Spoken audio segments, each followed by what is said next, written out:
we go. Okay. Now I don't have to edit what he just stated. Ayo! Ayo! Oh, back again. This All is... right. Well, hello everyone. Welcome to another episode of Lorecast Eternals. You beautiful bastards. We are totally not starting 2 hours late. 100% no. Oh, no, Oh, not at yeah. all. Anyway. Yeah, because somebody had to take a 2-hour Listen, nap because the time- cat fell asleep on him. Time is a man-made construct. What is late? Time is a man-made construct that I must follow because if I don't, I get fired. Look, Yeah, if you're going to that's tell me actually to pretty fuck fair. off, I completely understand. No, Jacob. I wasn't going to tell you to fuck off. I was just going to ask you, what time are we getting to the water park for your birthday? Are we getting there late? Are we getting there late, Jacob? Yeah, we're not getting there late. That's what I thought. All right, folks. Welcome back. I'm Philip. I am Jacob. I am Mitchell. Why do you sound like you're dying inside, Mitchell? Because he is. My lungs are dying. And I don't have COVID. It's just more of like, I just need to do a deep sigh. Like, just give... Breathe in that nice fresh oxygen, my friend. Anyway, it's good to see all you people again. Welcome to episode 3 of Lorecast Eternals. And this tonight we are going to be going over the 8 realms. Yeah. So hopefully this won't be as long as the last episode because that one ran on a little What? longer. You don't like 8-hour episodes? It depends on what I'm doing, but I want to say listening to an 8-hour podcast definitely is more of a minority for me than a majority for me. That's fair. But, so, like I said, we're going to be covering the realms vaguely this episode, and like we've said in the past too, this is going to be a very vague description. We will be going over this once more at a later date in much greater detail. So, before we dive into the mortal realms, the 8 of them, I'm going to give a very brief description, once again, as to how the mortal realms were created. Can I interrupt you for real quick? No. Our social medias are still a thing. Oh, yeah, that is a thing. We had one guy follow us on Twitter. I am. Heyo. I have no clue where he's located. Oh, we got someone from, where was it? Sweden or Switzerland? For the last episode. Switzerland, right? So episode 1, it was Denmark and Australia. Now it's like Switzerland, Denmark, I don't know Australia. why, but this makes me very happy. And just like, yes, I am. Wait. Words. I have a meme for this. Mr. Worldwide!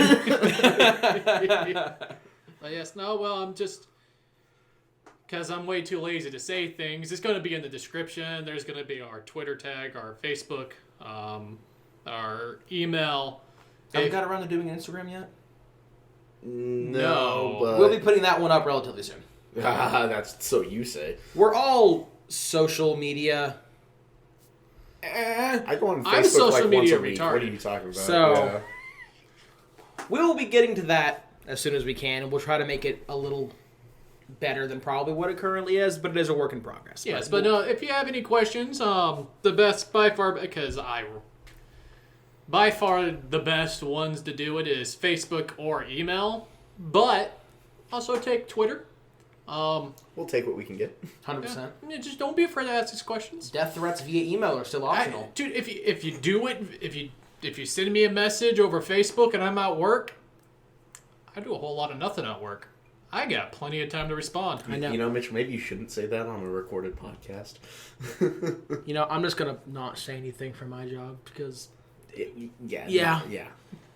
Anywho. All right. Anyway. Any other Moving on. Any other big announcements? No. Philip is pregnant. Yes, it's your child. Oh, awesome.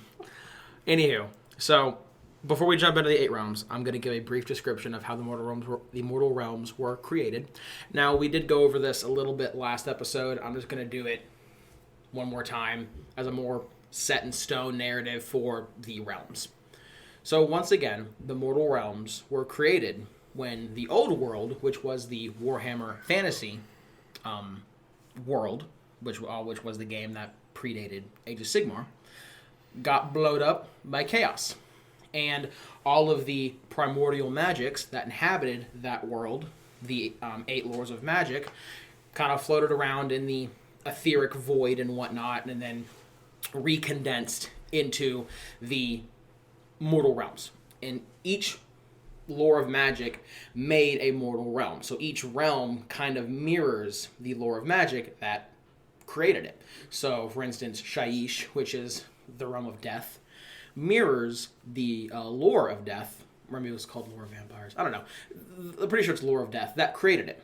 So that's basically is a rundown of how those were made. Each mortal realm, I believe, is spherical in shape. So they're akin to planets, but they're not really planets, technically.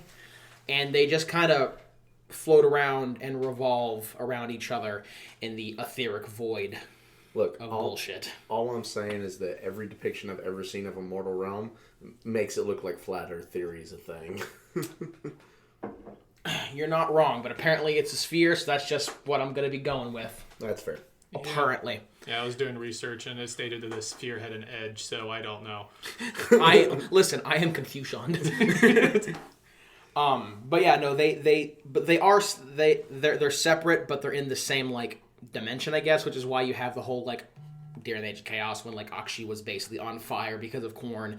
You could see it in the sky from the other realms, is because they exist in the same area. They just kind of orbit each other like planets, but not really, because that makes sense, I guess. Yeah. There's a little bit more that goes into it. Realistically, it's not too complicated. That's the bare bones is pretty much all you really need to know. But once again, when we go over the realms at a later date, I'll give a more detailed version of that. But as far as how the realms were created, that's basically what it is. And with that, I'm going to pass the mic over to Mitchell, and he will get us started with the 8 realms. Oh my, I have to go first. Okay. I'm left-handed, you're to my left. That's how it works, bud.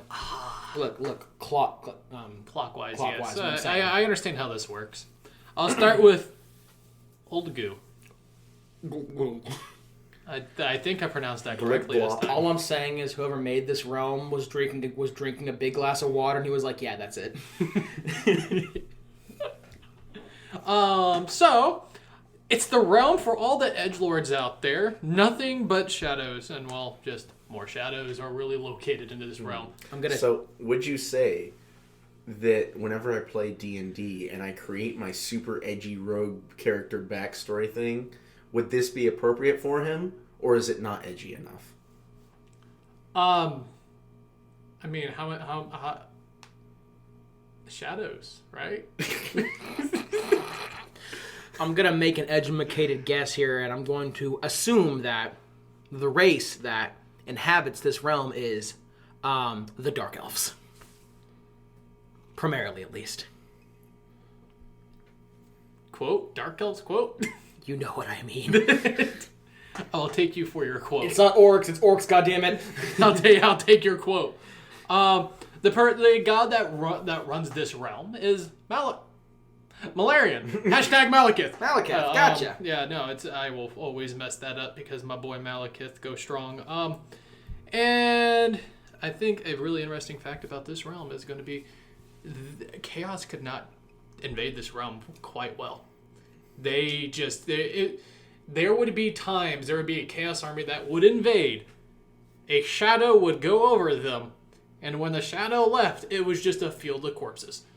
So what I'm hearing is Malarian. God damn it. Hashtag Malekith. Malarian just kind of went aggressively hard. It was either that or the Shadowkin. I'm not sure what the There's very little information about this realm, by the way. I feel like that makes sense. Like if you go like on the wiki, it's just like 2 paragraphs. They're not really big paragraphs. Now, yes. Oh wow, I wrote this paragraph as I was talking. That is whack. I already covered all that I was covering in that paragraph. Okay. Some fun facts about this realm. There's so much not information in that, but I feel like it fits. Just because I'm the shadow, I work in the darkness, you will never find me. It's just kind of like the aesthetic. I feel like that's a quote from that manga I showed you, but regardless. The Terra guys that are in the realm of Shaiish actually are believed to have ancestors that originated in Ulgu. Huh. That is fun fact number 1. And Terrorgash are the big zombie bat things, right? I believe so. Gotcha. Well, fun fact number 2. Olgu is where the Daughters of Cain's biggest temple, Hagnar, is located. So if you want to take a wild guess, that's just a lot of blood. And a lot of war. Yeah, that... But hashtag not blood for the blood god, blood for the murder god. Exactly. Ew. Can I get a little cane up in here? Yeah. Well, I was actually reading this about this. The Daughters of Cain. Fun fact is, they're trying to find all the shards of the Avatar of Cain. Oh, that's an Without knowing, they're trying to find all the shards of the Avatar of Cain because you can't.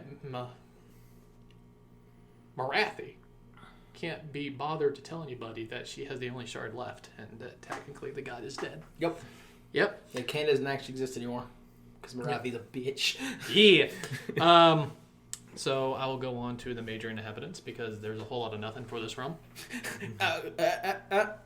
Shadows? Shadows? Ew! I want to die! Oh god, I want to kill myself after this one. Daughters of Cain, Okay. clearly. Yeah. The Deepkin. Oh, the Deepkin were more in Shaiish. Nope, they're located here. This is where, because the Deepkin and the Daughters of Cain had a lot of battles and they had like a large war, and it was just recently in the Age of Sigmar, I believe, that they stopped their warring Oh. and they became allies. Okay. The Flesh Eater Courts. Well, there's one, I believe. There's a couple located there. Demons? Question mark? Question mark, question. Slanesh may or may not be somewhere in Olgu, I'm just saying. But do demons live anywhere? So I just put demons as that. Something called the Shadowkin. So then I put in parentheses, Shadow Demons? Next Sigmar army? Something I called think we need a rework of the cities first. something called the Shroudling Kings, which Shroudling are King. fire slayers that made pacts with Shadowkin. Huh. Yeah. The Legion of Asgore. That sounds like Beastmen. Nope. No? That's Chaos Dwarves. Huh. Oh, Oh, Asgore. yeah, Dur. yeah. Yeah. Yeah. Okay. Humans, clearly. And, What? Humans are fucking everywhere, dude. Yeah. Fuck me. Okay, I guess. Dude, Free I labor. didn't even cover inhabitants on my realms because There's literally fucking it's all everything's just there. like, yeah, it's just like pick an order, pick literally any race from the order of or from the Alliance of Order, It's there. and they're living there, and it's Gotcha. just like, okay. And then the Sylvaneth. What? Really? Oh, are those super edgy, like, I dark think- Sylvan? Yeah. What do they call, like, the dark birch or the dark wood or something like that? I don't know.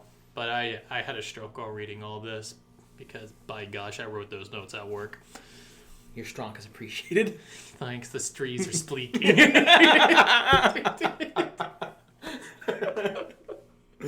Oh man, that will never not be funny. So this realm contains Dormans and Herbs. What? Oh god, the Strongs. Okay. Oh god, Is someone smelling toast? You want to cover the I next think one? I'm having a strong. All right, Take the next one. all right. Next up, we got Azir. The main character of the 8 Mortal Realms. Let's just keep it real. basically. All I'm saying is if all of the realms were in a room, they're all humans. Every single one would have normal ass hair, but Azir would have like the Yu-Gi-Oh hair with like the fucking like purple blonde spikes and shit. That's all I'm saying. All right, so Azir.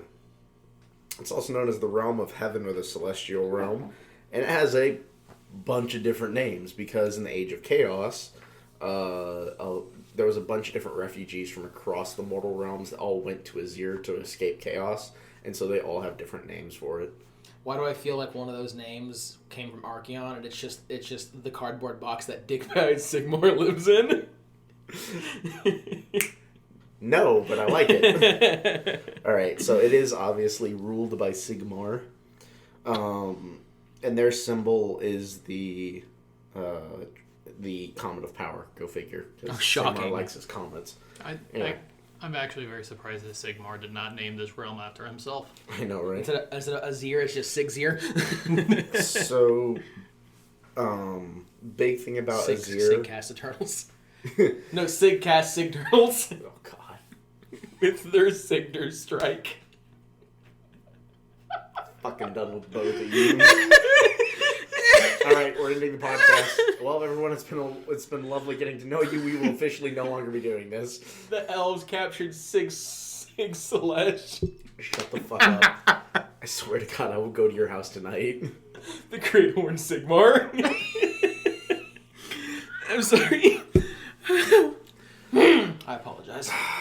And my 5-minute section on Azir just became a 30-minute section. Listen, Mitchell had a strong. I have to give Philip a strong. I already know I'm gonna have a strong. Like You're gonna have a strong at the age of like 30 and die. I'm just trying to keep the pattern, guys. All right. I will quit fucking with you. I apologize. Yeah. In terms of their culture and things like that, Azir is seen as it's so closely connected to the gods that it's seen as very much a realm of like prophecies and Gods greatness. or God? Gods, plural. Like all like. Because it was in Azir that the original pantheon of order was founded. Okay, so there's worship of all the different deities, whether it be destruction or order or But yeah, death. and like I said, in the Age of Chaos, a bunch of different peoples came to Azir seeking asylum. Okay. So yeah, but and it looks so Azir itself. It's not just the plane. It's also to a certain extent like the void surrounding it, The heavens, surrounding right? it. Yeah, the heavens, because there's just a lot of like stars and planets and celestial bodies that just are in Azir. Well, don't the lizard men also live up in the upper echelons of Azir? Because that's where they like drink star juice and become the Starborn, right? Yeah. So, you want to know a funny story about how they got there?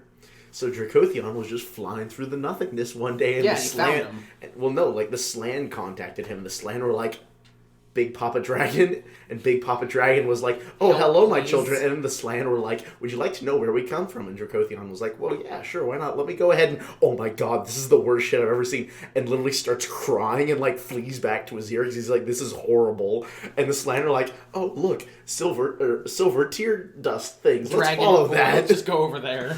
Yeah, and so they follow the How'd tears. you get here? We followed your depression. Basically. And that's literally how the Slan got to.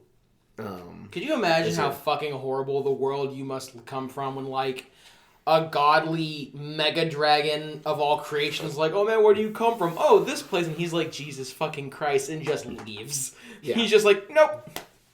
Yeah, but no, Dracothion was literally like, "This is the most horrible thing I've ever seen. I don't want to listen to this anymore," and leaves.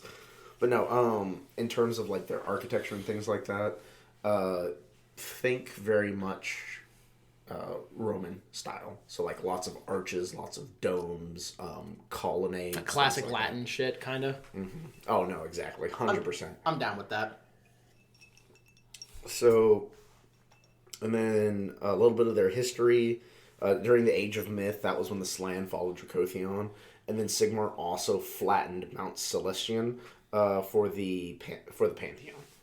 In the Age of Chaos, Sigmar closed off all of the realm gates leading to Azir and locked down the realm so Chaos couldn't invade. Yep. And then proceeded to just go on a purge and purged all corruption from Azir. And let's see here. And then, of course, in the Age of Sigmar, they reopened the gates and the Stormcast Eternals came out. One important thing to note is that Malice, the remnant of the world that was actually dragged to... It was dragged into Azir by Dracothion. Yeah, we went over that last episode when we were talking about it, because he was like, "Ah, yeah, pretty shiny orb thing," and then he saw Sigmar, and he was like, "What the fuck is this whole ass person doing here?" Yeah, so he drags it to Azir, and that becomes the core from which they mine all Sigmarite, and I hear Kayla's whispering in the background. that becomes the core from which they mine all Sigmarite. The really impressive thing about Malice, though, is that do you know the Iron Ring around Mars in 40K? Mm-hmm. They basically recreate one of those on Malice. So Malice's ring it has an orbital ring of towers surrounding it, and that's where the forges of the six smiths are located, and that's where Grungni toils away, and that is where all Stormcast Eternals are forged and things like that. So, are they rings or are they sig rings? Well, considering it's called the Sigmarabulum,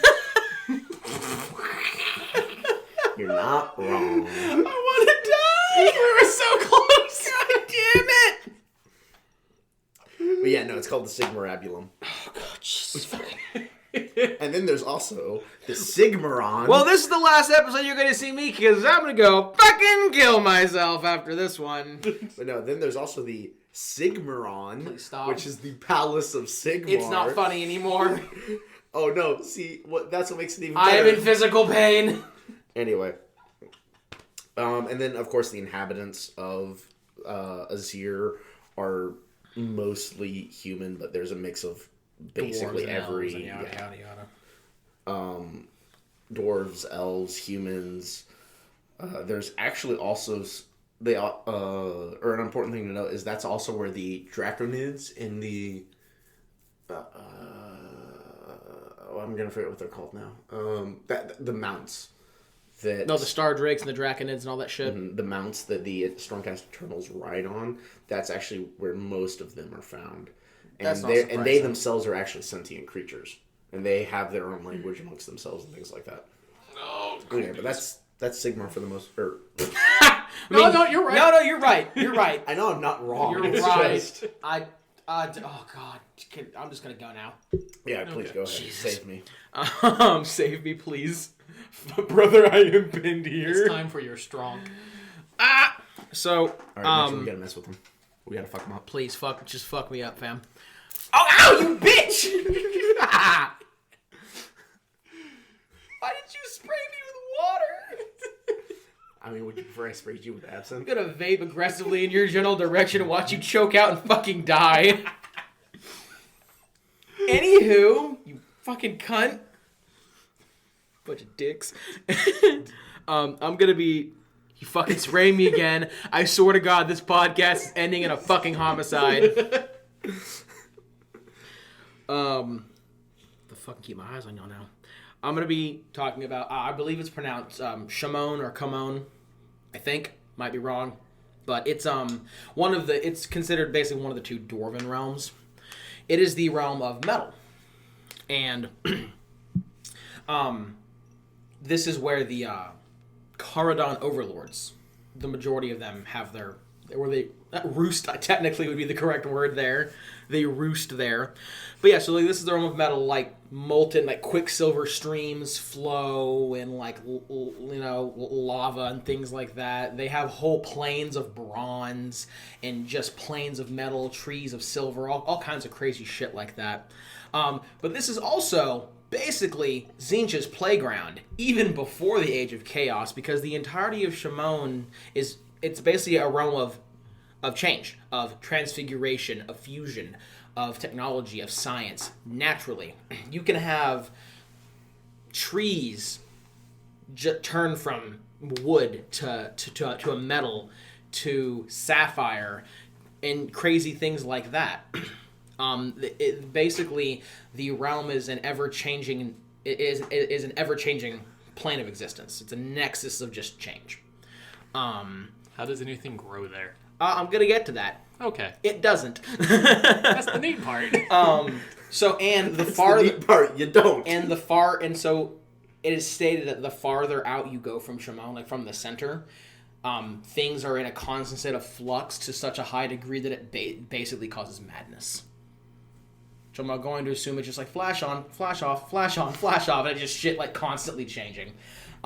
You're saying flash on, and I'm like, head on, fly straight to the forehead. Directly to the forehead. Oh, yeah. God. But you do bring up an apt question, because that's actually stated that, like, as far as water goes, that's decently abundant. But food is very hard to come by, because you can grow things, and then they can just change from plants to fucking metal, or to a gemstone or something like that. So food is hard to cultivate. However, if you prepare it a certain way, I'm assuming there's some sort of magical means you can actually make it edible. But as far as livestock comes, if anyone who's not native to Shimon eats the livestock there, or the game, it can potentially be toxic to them. So I'm assuming it's just all the random magic change bullshit from the plane in them. Okay. But so this realm was more associated with Grungi, the dwarven god of smithing. It's where he worked before he neglected his children. Forever. He feels really bad about that. Yeah, he does. And they also have a rune for their area. It's called the Soaring Eagle, I believe. Basically, think like a ring that has an arrow point coming out of the top. More or less the top. That's kind of what it looks like. And the magic that is most associated with Shimon would be metal spells, or more specifically, gold spells. So, hashtag Balthazar Gelt. My boy. Hashtag. Fuck you, Manfred. So, going back into a little bit of their history, Shimon is where Sigmar initially found the two dwarven gods chained to that mountain. I think it was called the Iron Mountains or something like that. Is where he found and freed them. And then once Grungi was freed, he stayed in Shimon and he established the Iron Carrick or Karak, I believe, Carricks. What the dwarven cities are called, as well as the Khazalid Empire, which are just the dwarven shit, the land of the dwarves. Soon to fall, as all dwarves do. Yeah, yeah. And the realm stone in Shimon is called Shamanite, and it's basically like super currency because I think it's stated like a drop of Shamanite is worth like an entire chest of gold. But they find that in abundance, I believe, like closer to the center of Shimon. But that's a big thing of what they mine and whatnot would be. I believe it's pronounced Shamanite. So one of the big things that happened in the Age of Myth, it's also where one of the god beasts that was called, I think it's called the Lode Griffin, made its home.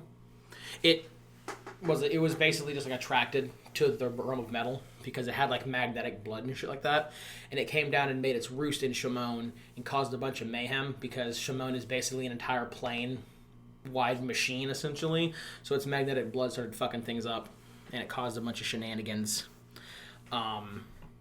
And they tried to kill it a couple times, but it never worked because god beasts.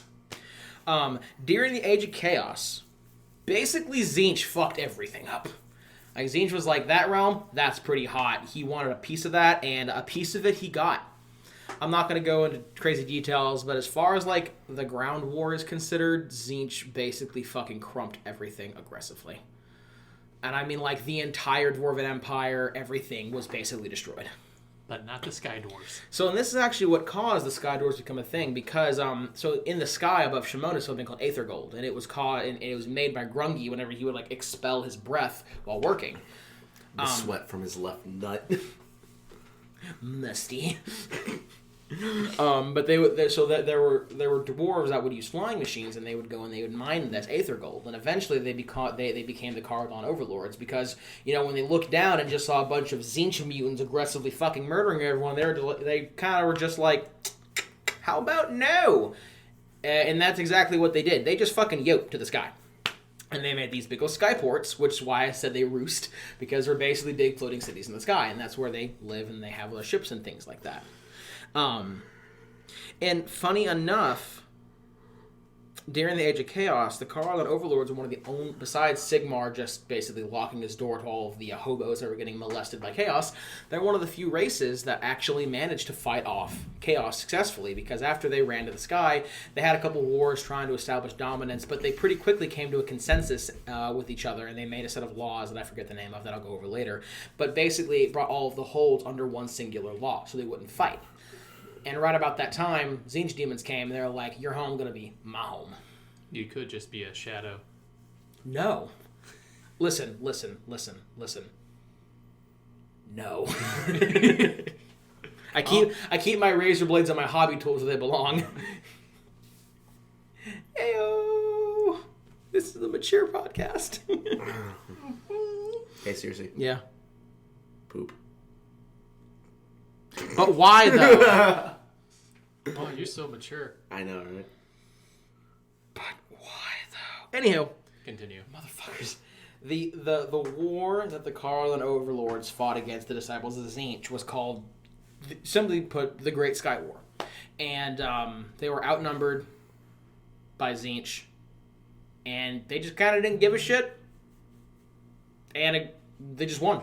Like, it's simple. There was no weird fucking aftermath or nothing crazy like that. They just won. They beat the Tzeentch demons back, and they established dominance over the sky. They basically own the sky.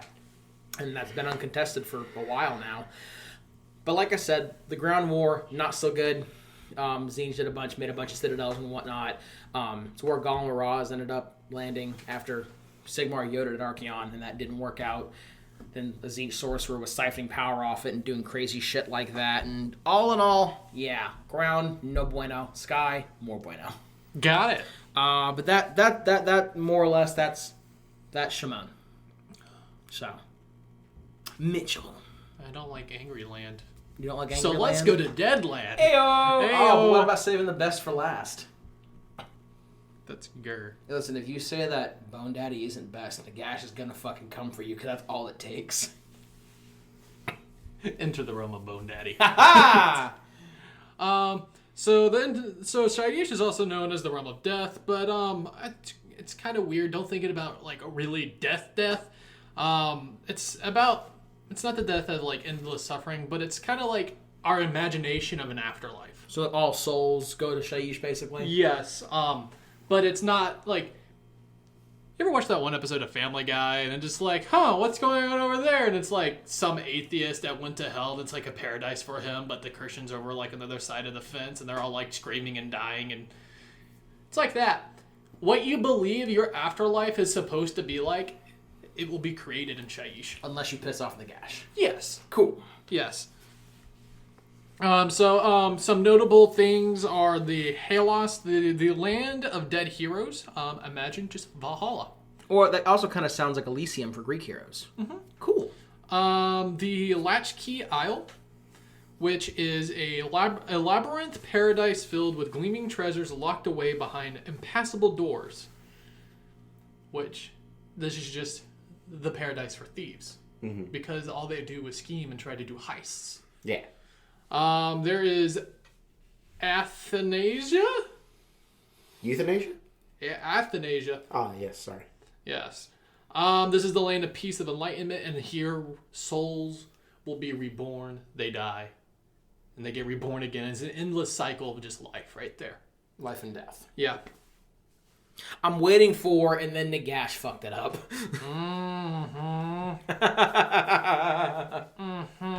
Yeah. Yeah. Trust me. It's actually really not that. Maybe a little bit. It's not. Well, actually, It's to be determined. the more I think about it, It's more the Age of Chaos that did crap like that. gotcha. It's also, instead of just the dead living there, surprisingly, the living live there. I guess that's what makes it not so stereotypical for like the land of death, is there actually is a decent amount of living people that just make their home there. It's just Russia. Kislev? I want my better cavalry, goddammit. Hold up. We're getting him in Warhammer 3. Y'all are aware that comes out like next month, right? CA like September releases. What month comes after August? Hon. Oh, aggressive baguette.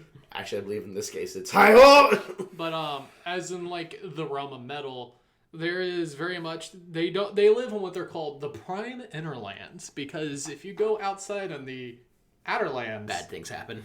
Well, there's death. You die. Well, it's death magic. It's technically is the equivalent to death magic. There was so much confidence behind that, it kind of caught me off guard. You're gonna fucking die. Amethyst magic? Well, it's amethyst magic goes on the edge of the realm, which is, I'm confused because, they're supposed to be spherical, but it's on the edge. Think of it like this. Flat land. Sphere of bullshit. It's kind of how I take it. Like, the land itself is flat, and there's just a sphere of influence, # magical bullshit. Okay, but when you go on the edge of the realm, it's just the amethyst magic will become so strong, you just go, thoop, dead, because it's death magic. Yeah. So, here, that's the whole reason why all the living people live in the inner realms, or the prime inner realms. Or Right. Yeah. Outer realms no Innerlands. bueno. Inner lands more bueno. Yes. Let's see. I'm not sure if this is still very much status quo. They don't really give you a whole lot of information about these two. Like, yes, information about Shaiish. They have not updated what has happened to it after Line of Chaos. It's probably more of a have to read the books type thing, or have to wait for books to come out for it and then read it. Yeah, it is a fairly new game, but so it could be exactly like that after the Age of Chaos, just a little more hectic. But there is here's a really interesting thing: is their way of life. The living and the dead often live together, and there's a codependency.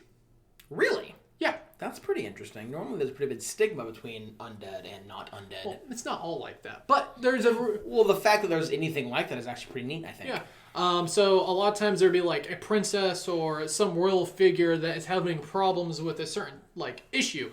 So they will call upon one of the ancestors that are dead, and they literally talk to it. So is it like Ghosty Boy, or are they just summon a fucking zombie? Like, this is my zombified grandfather, and then some motherfucker with no ribs and half a jaw that's like, oh yeah, taxes, and then just leaves? Or is it like you're talking to your spirits, like more like Mulan style? No. Seriously, he's not missing like half of his rib cage and his lower jaw. What it is he has to untie the knot around his head, keeping his jaw shut.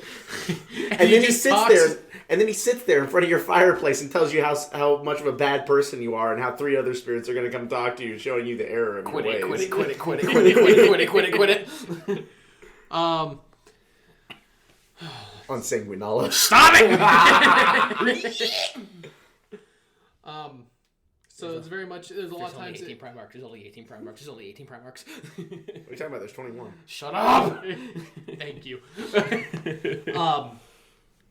A lot of times the dead will be guards of the cities and whatnot. But also a lot of times there would be like a really powerful dead person that goes, mortals, I'm going to take you as slaves. Nom. No, just have them as slaves. It's like, we built your empire, now you can build mine. Ah. Yeah. So... One dead guy looks at humans, yes, I want to feel your skin. So now it's entered the realm of chaos. Well, the time of chaos. It could basically just be a biography of how Nagash got fucked. Yeah, no, Chaos really wanted this realm. Reamed his ass. Because the idea of Chaos winning this realm, if Chaos truly won the realm, all mortal lives would have no hope in death. Because they die, they go straight to Chaos. Yes, because before this, they had a comfort in death. They knew they're going to go to a different realm, and what they thought of what their afterlife was going to be, that's what they were going to get. It was a very peaceful, serene area. Now it's enter chaos, and they're like... Now you have a bunch of child molesters, and they're just like, that looks pretty good. Mm-hmm. And the child molesters in this would obviously be the Chaos Gods, because let's be honest here, they're pretty fucking rapey. They are. Yeah, especially Slaanesh. Whoop! Stop it. Get some help. I need an adult. No. Slaanesh is awesome. This is the reason why that Chaos... in the very beginning, when it came to the Age of Chaos, really focused on Shaiish, and it really that's what really drove the dagger between Nagash and Sigmar. And they wanted to create a civil war, or like a war between the two that would weaken Nagash. That way, Chaos can have a better foothold in the realm of Shaiish. And I guess they kind of got what they wanted, because Sigmar did go into Nagash and fuck shit up, but then he left pretty quickly, and he was like, nah, fuck y'all. Azir is now a no-fly zone. Yes, no.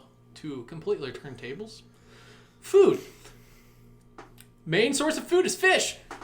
I feel like there's a Christianity joke here. What? That's what it stated. Also, they're No, stop. No, that's just so fucking out of place. I need to take a second, a moment of silence for me, please. I will continue with other just food. Fucking Zamboni. Just like, by the way, tuna. May I interest you in some fish? There's a bunch of zombies and one just someone sashimi. Hey man, that's fish smell kind of funny. The zombie in line. Do I look like I give a fuck? I'm just here for my tuna melt. Get the fuck out of Subway. Apparently, fruits there are very unflavorful. Who would have thunk? Too bad that doesn't surprise me. Because they're very hearty though. So filling, but not exactly tasty. Exactly. And easy to grow. Yep. And the culture can be attributed to Russia, as my 3 words are going to be grim, somber, and insular. That sounds pretty Russian to me. I hold. Yeah. Also with the fear of Nagash. Yeah, that guy's a dick. Like, I love his aesthetic, but that guy's an asshole. Yeah. Yeah. Going off to inhabitants now. Humans, who would have thunk? Mm-hmm. Really? Elves. Or elves. It's actually not that surprising. Durden. Hmm. Grots, Oryx, Mordants, Vampires, Malagant, Skeletons. Oh, wow. Osieric Bone Reapers. What? What? And Clan Snurk of Clan Molder. A sub-clan of Clan Molder? Yes. Interesting. Snurk. If you don't know what that is, that's Skaven. Snurk. Rats are just everywhere. Rats. Rats everywhere. Yes, yes! Uh-huh. And that's, the realm of death. Fill up your head! So going on, I was gonna do Hish next, but I think doing Gurren is more After the realm of death, you gotta more relevant. do the realm of... Life. Ayo. All right, so Gurren, But the realm of life, also known as the Jade Kingdom. So in terms of appearance, I just have one word, full caps, all stop, green. There is a lot of life. Who'da thunk in the realm of life? It's really funny considering how bad L'Oreal wanted to fucking kill herself for a while. Yeah, you're not wrong. But no, so in the realm of life, there's just life unending. And what that means is it's not unending in the sense of immortality. It's unending in that Constant everywhere you go, growth. there is constant life. Gotcha. And whereas in Nurgle's Garden, there is constant life, but it's like life on the edge of death. Does it's like, does Nurgle's Garden still exist in... Yes. Oh, so they haven't been able to fully get that shit out of there yet. Or can they ever? Well, I'm speaking more of his garden in the Chaos realm, but... Oh, I thought you were saying that it's like there's like actually a presence of Nurgle's Garden in Gurren. Oh, there is, but I haven't gotten there yet. Oh, okay. No. Yeah, no. What I'm saying is that as opposed to the realm of life, Nurgle's Garden is much more about, like, it focuses more on the death and the ending of life, realistically. Nurgle's Garden sits more on the edge between life and death, whereas the realm of life is life in balance. So there is life and there is death, but it's all harmonious and in balance. I feel like Nurgle's Garden has lots of fungus. Yeah. Yep. That's kind of But yes, so Gurren has basically just always been under siege by Nurgle. Nurgle aggressively wants to turn Gurren into basically an extension of his garden. I'm assuming that's the best place to have Nurgle's Garden in the mortal realm. Yeah. So they're just constantly besieged by Nurgle. The symbol for Gurren is the coil of life, which is basically just a spiral with an arrow coming out of it. And then life is basically everywhere. So walking through Gurren, literally, you can't really see the sky. Just trees. It's just trees everywhere. Treetops, bushes, forests, moss, grass, everywhere. Logging is also hella illegal in Gurren. Honestly, you touch a tree, you just get deaded immediately. Yeah, no, you try and cut down a tree, and the Sylvaneth are like, and we took that personally. So logging is actually extremely illegal. Any settlements that are built in Gurren they're either kind of grown from the forest, or stone and wood is imported from other realms. But just to give you an idea of how much life magic there is, because obviously that's kind of the realm of Gurren. I'm assuming that their magic has a lot to do with life. The lore of life. Life energy is everywhere, to the point where their continents, they're referred to as like supercontinents, basically actively mate with each other. That was the word that I read, was the continents mate with each other to create new continents, or new land. Listen, so take that as you will. I'm going to need a video link. I'm asking for a friend. Another big important feature of Guiron is the Aqua Guironis. Aqua Guironis? Aqua Guironis. It's water that runs through Guiron, and it is actually capable of curing the corruption of chaos. Oh, shit. Yeah. Damn. Granted, you need a lot of it, but... I don't matter how much you need. The fact that it can is dummy thick. Yeah, so a vial of it can cure the common cold, whereas a vat of it can change the entire outcome of crops for a farm. So is it like if you have... So if you had just like... It's like basically take like the water of the Holy Grail and just magnify it by cocaine. So is it fair to say that, let's say you had like a champion of Zinch, for instance, and you just like essentially drowned him in a tub full of it, and then threw in some Mr. Clean and some steel wool and maybe a tad bit of bleach, and you would pull out a whole ass normal person? I don't think it works like that. I think it's more like if me as a normal human was exposed to the taint of chaos and I was infected by like Nurgle's rot, and they like soak, and they were basically like beating me with sponges filled with this. Eventually, I would become cured. Huh. That's actually really, really nifty. I like this that. Is actually a. Yes, the taint of Slaanesh must be purged from me, but no. Get your hand off my penis. But no, it's actually used as a currency in some of the major cities. Because it's just that potent. Mm-hmm. So their culture is, their people are known to be very pragmatic and very forward-thinking. Because for them, life, there's so much life around them, they're never thinking, or they think more about the future, about what the future holds. The big picture. And they have very big picture ideals and things like that. And like I said earlier, nature is always integrated into their society. So either they basically grow their villages, or it's imported, or everything's imported.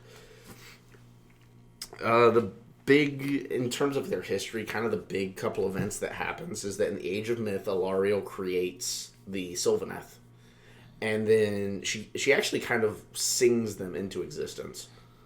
And then during the Age of Chaos, Nurgle is just like, let's get to work, gentlemen. I want that booty hole. And so Nurgle invades. She has some thick thighs. Oh my god. And they do, in fact, save lives. But no, so Nurgle invades. And Nurgle just starts going to town on Guiron. And his great unclean ones, his champions, the Skaven, they all get in on this. And it's called the War of Life. And this continues all the way up until the Age of Sigmar.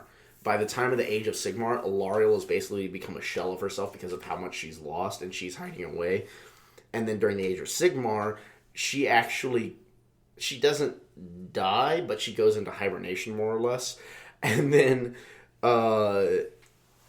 she gets soaked in the blood of some of her most devout followers, and then reemerges in her war form. I'm assuming she's angry as fuck. Oh, she angry. and this reignites the War of Life. And yeah, between her and Sigmar and the Stormcast Eternals, they start kind of crumping. She rides a cool beetle. Yeah. And then some of the major cities that are... Could you imagine if it was one of those beetles that like had the way like flicks its head and yeets things? I'm pretty sure it is. If it's that big, like, hello, good unclean one. Yeet! Yeah, no, I'm pretty sure she rides a Hercules beetle. Like, just a big Hercules beetle. See this whole city? Fuck this city. What? Yeet! Just fucking... Yeah, I wouldn't be surprised. Pardon me, but you're about to hit Mach 38. What? This is what light speed looks like.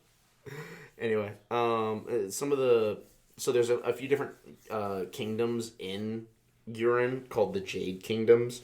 There's the Green Glades, the Verdantia, and Thyrea.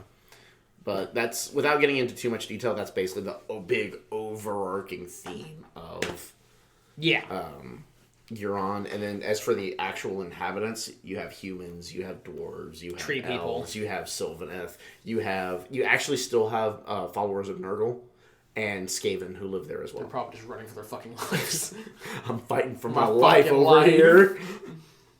But yeah, that's Kieran. Cool. Guess I'm up next once more. And I'm going to be talking this time about, I believe it's pronounced Akshi. And this is the other, more or less, dwarven realm. Whereas, in Shimon we have the Karlan Overlords. In Akshi we have the Fire Slayers. Which we have Techno Dwarves, and we have Angry as Fuck Dwarves. These are the Angry as Fuck Dwarves. Angry. Basically. So, Somebody Akshi... forgot to get him some milk.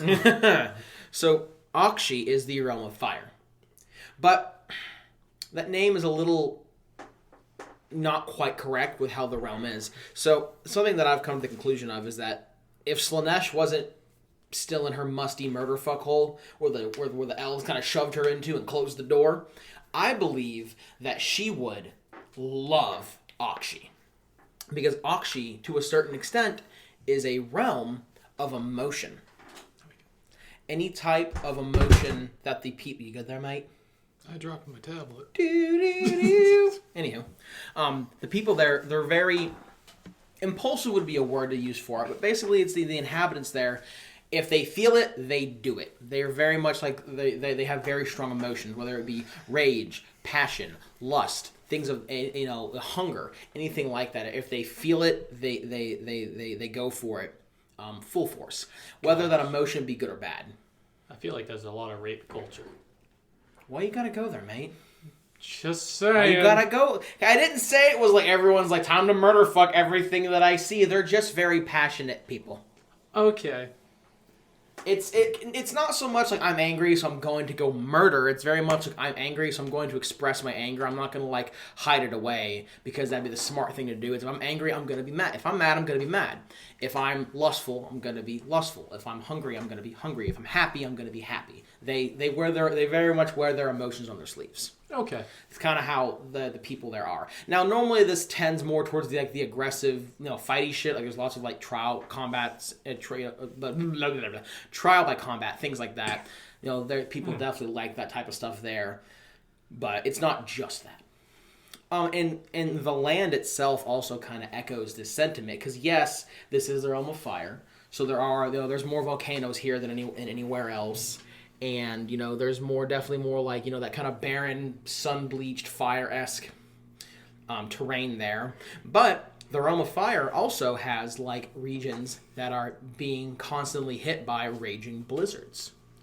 There's also, like, jungles there that are so voracious that overnight you can take an area that's completely barren and then by the next morning be coated in jungle.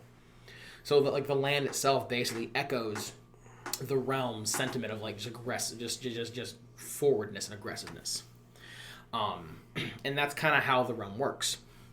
The big fact that lives here is, like I said, is the Fire Slayers, which are just angry dwarves. They live in their magma holes because fire and lava is the predominant terrain in this realm.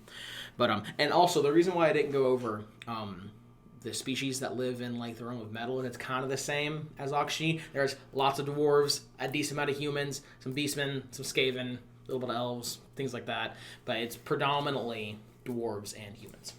More dwarves than humans, obviously.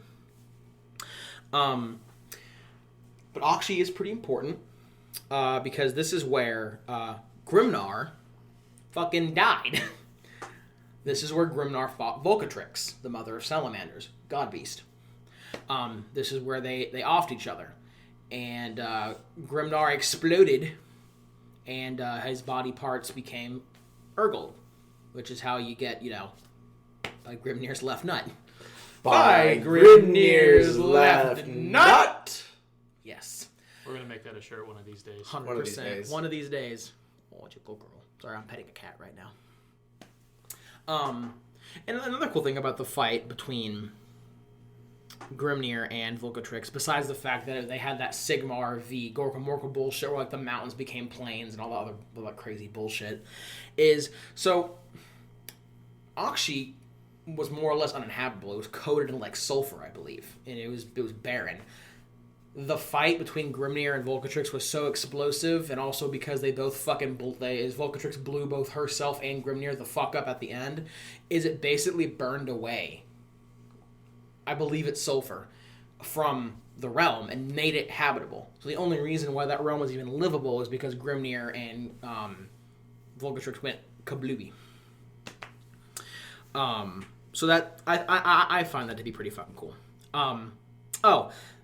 I forgot this. The rune for Akshi is ironically called the Key of Secret or Key of Secrets, which I find funny. Think of a ring with like almost like a fishhook looking thing coming out of the left side of it. It's kind of what it looks like. But yeah, Key of Secrets. That one kind of caught me off guard. Not gonna lie. Something else that Grimnir did before he got deaded. So there are these two god beasts. It was Ignax and I forget its name. It was the father of serpents, the father of drakes. They fought. Ignax won, but it was so beat up that it didn't have any energy left. Grimnir captured it and basically tied it to the fucking ceiling of Akshi, and Ignax basically bathes the realm in constant light and is a constant source of fire because it's called Ignax is the solar drake. So it's basically like a little mini sun that's constantly baking the land. I can't imagine this because I'm literally just thinking of a dragon like Godzilla on the verge of exploding, but just constantly there, just illuminated. That's kind of how I see it. I'm pretty sure why he did it was so like the darkness of chaos will never like encroach his realm or something like that. I'm pretty sure why he did it. But yeah, that's something. He just basically stapled a fucking deific beast to the ceiling, and it was just like, you, always on, who gives a fuck about the electric bill? Basically what happened. Easy button. Staples, that was easy. Yeah, basically. Ooh, another thing that Sigmar did in Akshi, I think this was before he freed Grimnir and Grungi from Shimon, was there was something called the Volk Giants that ruled over Akshi, and they were a bunch of dickbags, and he murdered them. Because Sigmar has plot armor. So yeah, that. During the Age of Chaos, Akshi got fucked. Do you want to talk about it? Corn. All I'm saying is Akshi got cornflakes, and they got a lot of cornflakes. So during the Age of Chaos, Korgus Kul, which was like one of the biggest warlords of Korn, he was all up in Akshi's shit, and it's where the fucking Gortide was, which is basically the biggest horde of Korn followers / demons. During the Age of Chaos, that was in Akshi, and blood for the blood god is all I'm saying. It was bad. Like, Korgus Kul came with his slaves of chaos, and they had this huge-ass fight, murdering all kinds of barbarian tribes and whatnot, and killing fire slayers in their holds and whatnot. And after, I think it was 888, ironically, champions died. Once again, that was planned. Rip and Reality tore out, and fucking Korn demons came pouring in, and that was just the last straw. After that, there was just nothing could be done. With Korgus Kul already formidable Gortide, now with fucking demons in it, like it was just donezo. To the magma hole. Yeah, if only that worked. The magma holes were a thing, but just imagine Korgus Kul in a gigantic, like, one of the nice cat bulldozers, just beep, and that was basically what the Gortide did to the whole fucking plane. It was bad. Okay. Korn blew up an island. Something. How? It was something called, like, I think it's called the Prismatrix or something like that. I didn't look too far into it, but it was a weapon, or like an island-sized weapon, or a weapon on one of the islands, and it like killed it killed out like a whole army of Korn, one of Korn's whole armies, and Korn took exception to that and just deaded it. Was like a hit? Yeah, he went boop, and it just kind of went and died. So yeah, Korn killed an island. Okay. Nice. You're killing inanimate objects unless you're living in the realm of life. Because they like to get frisky over there. Orcs were a thing. Orcs did, I think it was the Skull Smashes? I think it might have been the Skull Smashes, I think. Orcs or Oryx? Fuck you, Orcs. Realistically, yes, Oryx. Whatever. Greenskins. There you go. Greenskins basically had a whole like guerrilla tactic warfare against the demons, and it worked very well. And it aggravated Khorne greatly. So Orc did Orc things. That was the thing that happened to the Edge of Chaos. I just found that funny because I can just see Orc be like, and then running away, which is not how it would happen. But I don't know why. I'm just seeing Orcs and blow by like, got one, yeet, and just like scatters back off into the jungle. They become the lizard men. Yeah. Another big thing Vendel Blackfist. He was a champion or a leader of one of the last barbarian tribes to die to the Gortide. Is one of the last tribes to hold out, and he went down fighting Corvus Cole. Him and his tribe did, and they obviously all died. But Sigmar yoinketh him, and he is the one who became Vandus Hammerhand, which I'm thinking Phil probably knows a little bit about. Yeah, I do. Yeah. I think right now he's a Lord Celestant that rides a dragon mount. Dracolith or something like that, yeah. Dracolith. It's like dragon cavalry. Yeah, he initially died on the Age of Chaos, leading his barbarian tribe. Well, he came back with a fucking vengeance. Most of the named Stormcast died in the Age of Chaos. Yeah, but that was where he is from. He was from Akshin. I think it was a leader of one of the last barbarian tribes to die. That man has a cool helmet. That man had a fucking vengeance. Yep. All I'm saying at AOS, he came out and he was like, me, Corvus Cole, a date, and the date is my fucking hammer.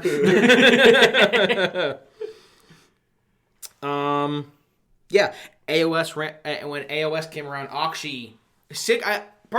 would say, Sigmar fucked shit up in the Age of Sigmar when the Stormcast came in and the Realmgate Wars and all that. Sigmar fucked up Akshay the most. Like, Sigmar came in and he looked at Khorne, he was like, I am the captain now, and that is basically what happened. I take personal offense to your existence. We shall be rectifying that. Like, Sigmar came in and fucked the Gortide up.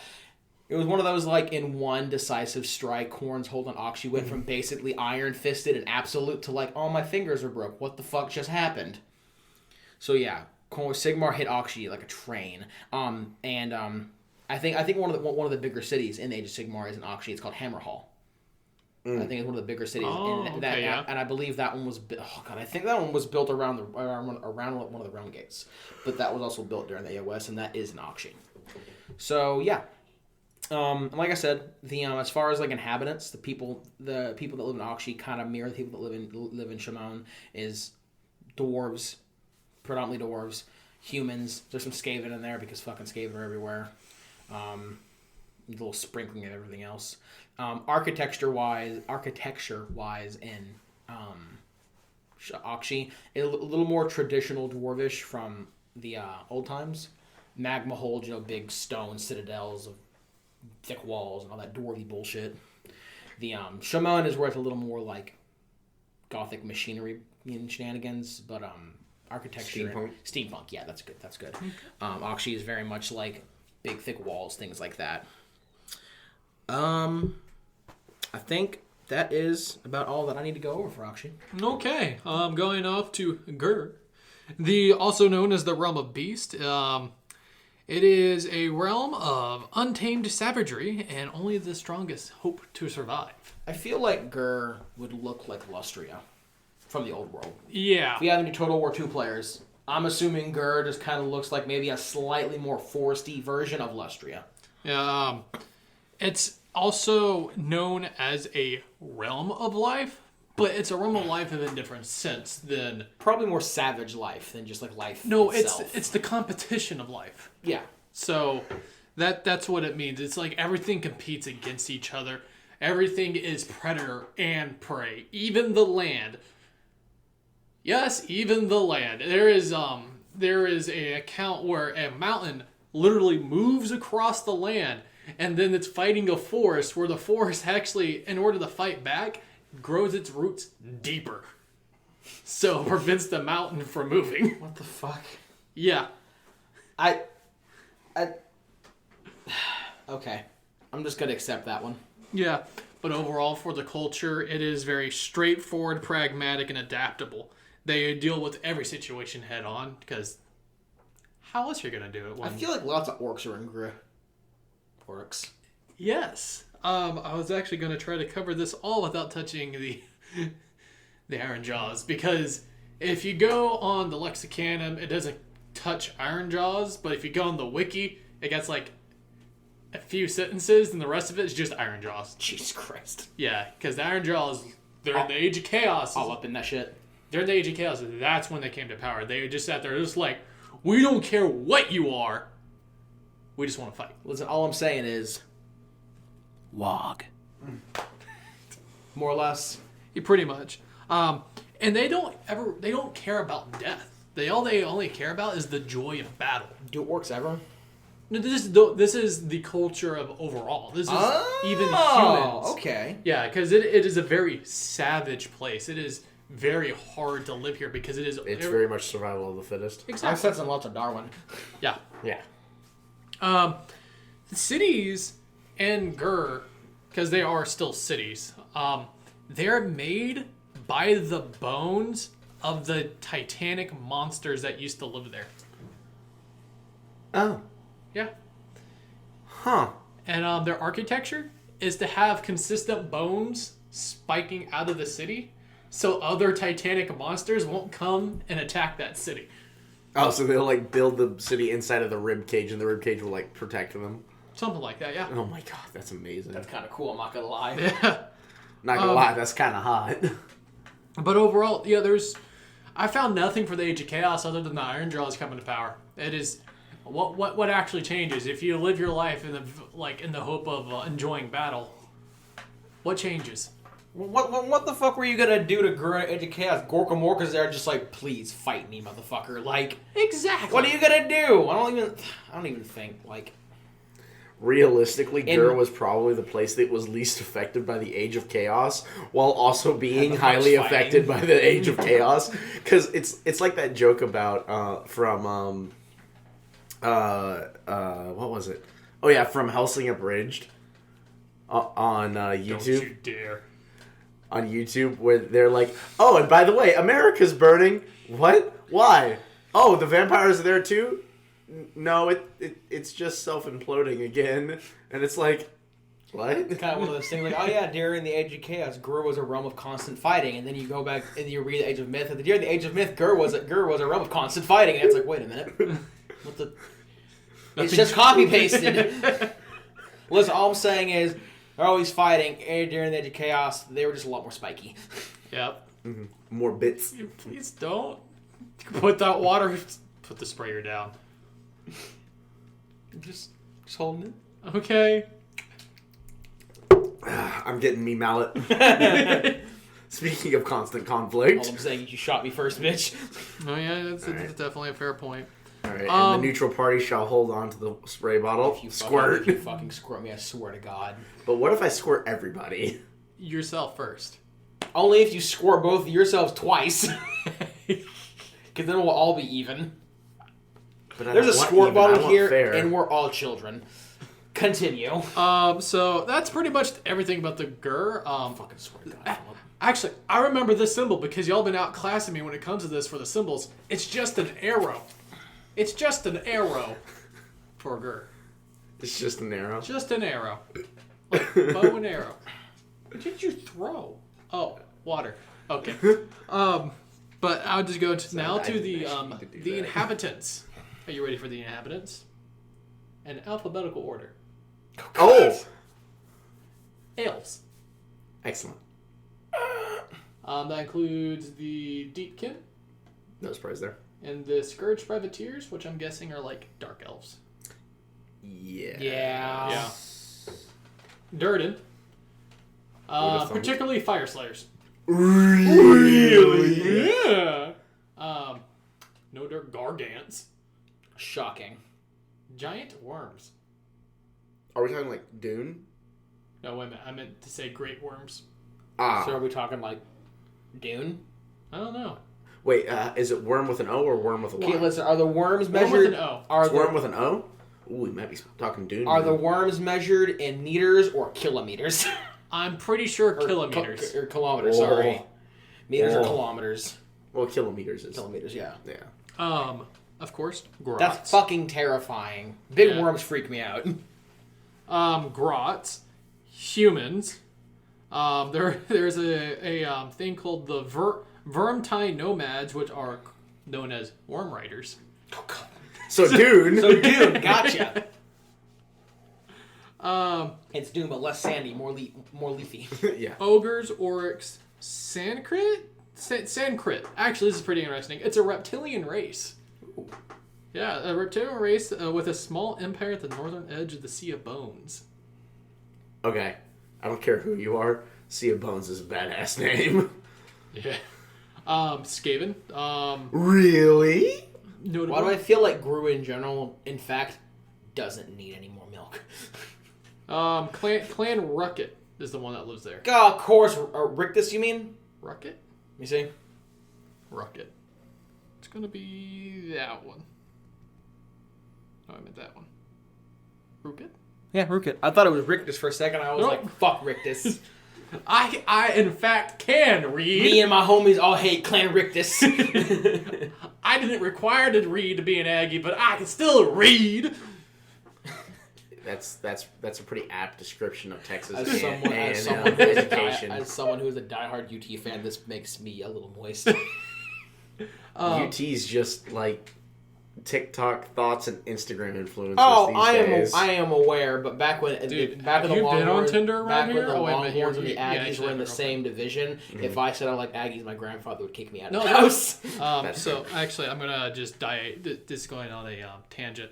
They're back in the same division. Jesus Christ. Oh yeah, no, because people went to the Texas government, like the state government. No. UT joined the SEC. Oh really? Yes. Oh, I thought this was that whole petition at the government thing. And on the SEC network thing, like not their like network, they gave or like something. It was like the poll. I'm so sorry, guys, for all that are like outside the United States that don't understand jack squat about this. But on the poll, they had all like the list of where they're going to be like like what number of the football teams are going to be. A&M is going to be like 6th, while UT is going to be like 13th or something. But on this national poll from this network, they did horns down. I am filled with nothing but rage. They did horns down, and I went, "Oh my gosh, there has to be an Aggie up there." I am filled with nothing but rage. Yeah, so they took their Man, fuck thing, football, but whatever. and they just flipped it upside down, and I was like, "Whoa, that's pretty." That's a spicy. Them some fighting words right there. Yeah. That's what that is. Yeah. No, go on. Anywho, back to Warhammer. My bad. Back to Warhammer. The Sunworm. This is with a Y. I'm assuming God Beast. I don't know. It just says Sunworm. Well, it's not plural, so I'm going to assume it's a big N, and I'm going to assume Well, God Shaggoth Beast. is not plural either.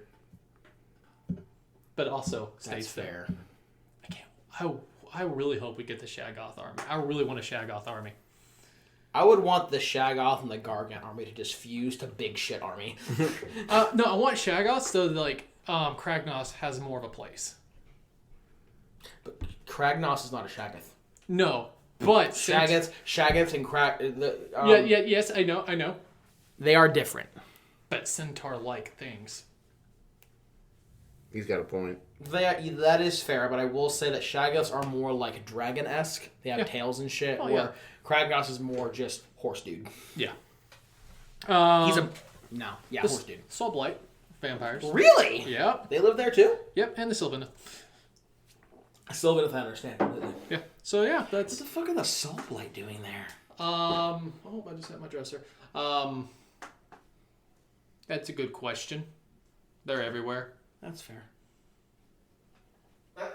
Excuse me, but it's currently your turn to go next. Sorry, I heard a cat fucking with things, so I had to leave the room. You know where Freya is right now? Oh no. I'll get her. No. She's fine. Go look at the bottom of the hutch. Is she taking a nap? Go look real quick. I'll start doing this. Fucking precious. You start your world. Yeah. So next up is going to be... Not next up, the final one. Oh yeah, I guess it is the final one. All right. Finally, to wrap things up, we have Hish, Realm of Light. So the Realm of Light is considered to be the exact opposite of the realm of shadows. They actually in the lore they're often spoken of in the same sentence, but it is known for its reason, symmetry, and purity. So the symbol there is the serpent of light, which they call it the serpent of light. It looks nothing like a serpent. It's literally a wheel separated into, or a wheel with, I think it's like 9 or 10 spokes in it, and with an arrow coming out of it. But they're renowned for the people there are renowned for their enlightenment and revelations. The realm itself is kind of the embodiment of light, truth, purity, and wisdom, and it's split into 10 megacontinents. Hello, Freya. 10? Do you want attention? Yeah. Jesus. Can I help you, Cat? Our cat's currently talking to us. She has important things to say. Meow. All right, back on topic though. All right, so in terms of the culture of the people who live there, they're very much enlightened perfectionists and high thinking. So they always seek knowledge, and meditation and debate are very common inside of Hish. And now you might think that would lead to more of the population being academically minded, which to a certain extent is true because Hish has the highest population of talented arcane magic users. But there's still a decent amount of war because high elves are pompous as fuck, yeah? Getting to that, but that's not quite true. The big thing, though, is that they do value martial and intellectual disciplines equally. So seeking knowledge and things like that isn't...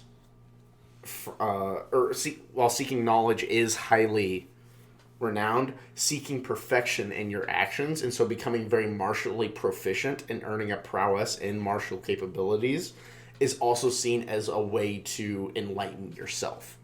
And so it is just as equally valued. Right.